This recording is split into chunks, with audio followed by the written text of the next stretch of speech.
What's up guys, my name is Walter Fernandez and today we're going to be looking through this roll of film right here. This is the Himalaya 200. It's a 200 ISO film made by the people here at Explore Film, if this focuses. There we go, Explore Film. So it says right here that it's modified in Indonesia, so I'm assuming it's an Indonesian company. I mean, I'm not assuming, I know for a fact that it's an Indonesian company now because I just went through their Instagram handle, and also the Instagram handle has .id there, so that's, yeah, self-explanatory. So now what I believe they're doing here is similar to what Cinestill does with their film stocks, which are Kodak Vision 3 films with the ramjet layers removed so that you can process them with C41 processing. So the same way that Cinestill 800T is Kodak Vision 3 500T with the ramjet layer removed, and the Cinestill 50D is the Kodak Vision 3 50D with the ramjet layer removed. And I'm gonna go on a limb and say that this could be Kodak Vision 3 200T with the ramjet layer removed, though I have no idea of verifying this yet. I've dropped them a message but they haven't got back to me yet. I will update if they do, but I'm gonna guess based on the ISO value that it's a 200T with the ramjet removed. So after looking at the images from this film, you're gonna start to notice that they share a lot of similarities in terms of characteristics with the Cinestill films, and for obvious reasons, I guess, because I believe it is, like I said, I believe it's the ramjet layer removed film stock, so you could process them in C41. So in that case, you'd have things like what you expect from like red halations to like the cinematic colors that you get from these cinema grade films and stuff. But there is a little bit difference from using the Kodak films because it's the C41 processing doesn't give you the same colors as the ECN2 processing, so that is one thing to keep in mind. But I've got to remind you that film colors are up for interpretation. A lot of times most of the time we rely on this like automatic conversion from negatives to positives. You know, sometimes we get the results, most of the time I guess we get the results that we desire.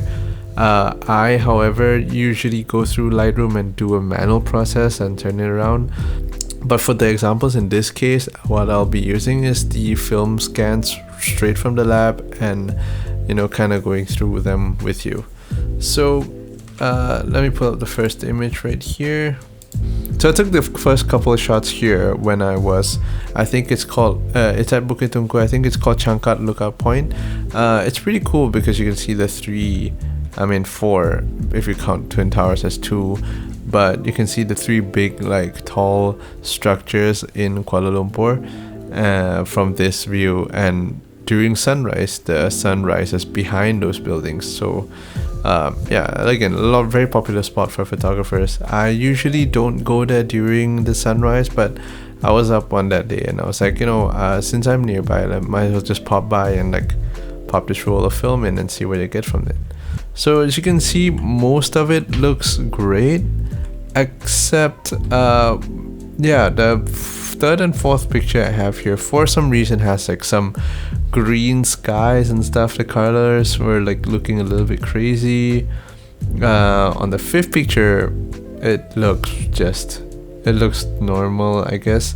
The sky looks blown out in a good way. I will be honest with you, I wasn't metering that much because I was using my Canon AE1, so I think it doesn't do spot metering, so it's just taking the exposure of the whole frame. So I might have just like compensated it by like slowing down the shutter a little bit more so that I can get some of the shadows in, and this one looked pretty good. Like, you got some shadows in there, but the highlights are kind of blown out, and that's to expect, you know. Like, film has wider dynamic range than digital, but it doesn't mean that it's infinite dynamic range. Yeah, so I took a couple of these because I was kind of bracketing some of them. This shot, as you can see, I didn't really want to keep the shadows in this ninth picture here. I just wanted to kind of see if I could get silhouettes from this, but I guess the lab interpreted it by you know, having the shadows in and stuff. This one is a shot of a building. It's a random building. I just liked how it looked with the blue sky. The sky was really blue. I was pretty fortunate that day.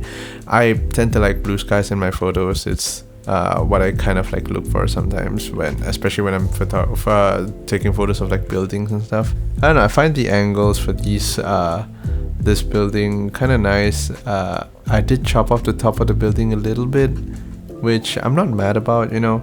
I don't really stress about these things. I was using a 700 to 210 millimeter FD lens. I believe it's an f4 lens. It's, as you can see, crazy sharp. I love it. But this is where you can start to see like the halations here at the windows of the building and stuff. Here you can see I kind of like overexposed a little bit.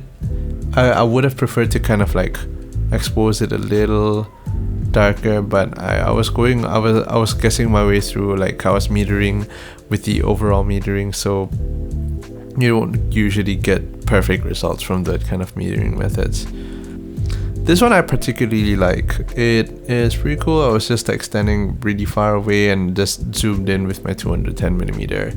Honestly, I didn't think much of this shot, but I thought it was pretty cool. I managed to get this bird on the lamppost on the top right here, and then the few birds like far in the distance on the bottom left, which I thought was pretty cool, and they're both facing opposite directions. And then I just like how these like high-rise buildings look like when they're shot at a long focal length, so they look like they're all cramped with each other.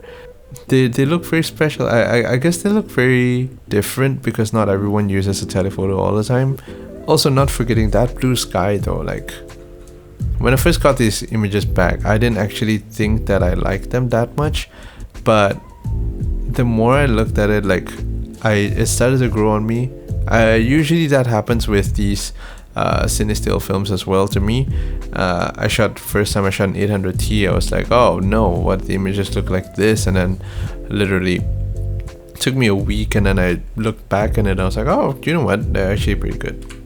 So in this photo now, you're gonna see that there's this crazy like light leak on the right hand side, and you'd think that like, oh, well, something's wrong with your camera, but no, something was wrong with this film actually. So what happened was I finished shooting the entire roll already, and then what I tried to do was kind of like, what I usually do is kind of just wind it to the end and then release it and then roll it back.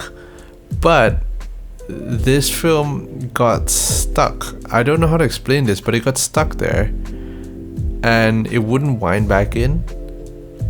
And I just tried for a couple minutes, it didn't wind back in, so I did the worst thing I could. I tried to keep myself away from the light. I was in a cafe at this point, and I really wanted to just get the film out of the way. So what I did was I opened the camera and I quickly just saw like what the issue was.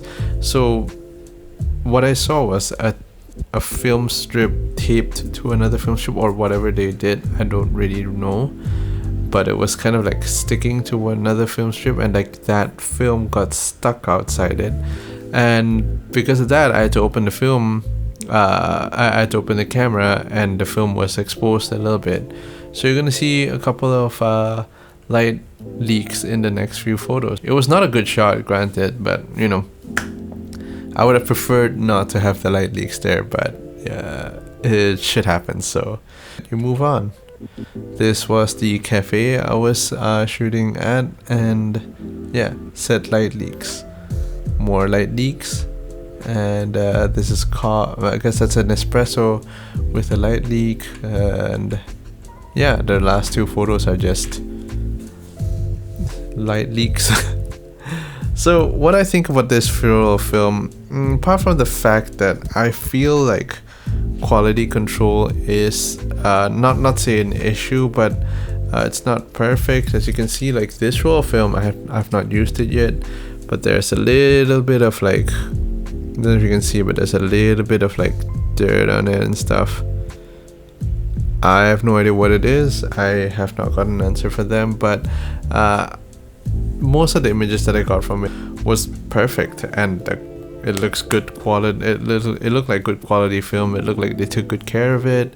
And yeah, would I recommend this? I guess I would. It's pretty cool to shoot different a roll of film, especially from a Indonesian made company.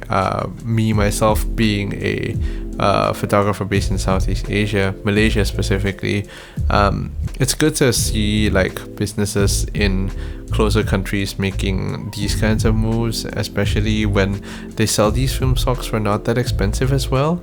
That's one thing I forgot to mention. Because these things costed me in ringgit, it was 31 ringgit. I can't remember for sure, but it was about like 31 ringgit, and that's like cheaper than Kodak Ultramax and all the other like mainstream films. That's why I just like picked it up. It's because it was at a cheap price and I wasn't expecting much, but I got much more than what I expected. So yeah, I would 100% recommend this if you can get your hands on these. As of now, they're sold out, but I'm hoping they restock. And if you don't get this, they also have the cartons. I think it's called the cartons 100 and 200. I have not tried those, but I believe it is the same way they made these films, I believe. So you should get similar results, just at different ISO levels. So yeah, that's it. Check me out on Instagram if you want to see some photos from this film stock. I'll be posting them soon.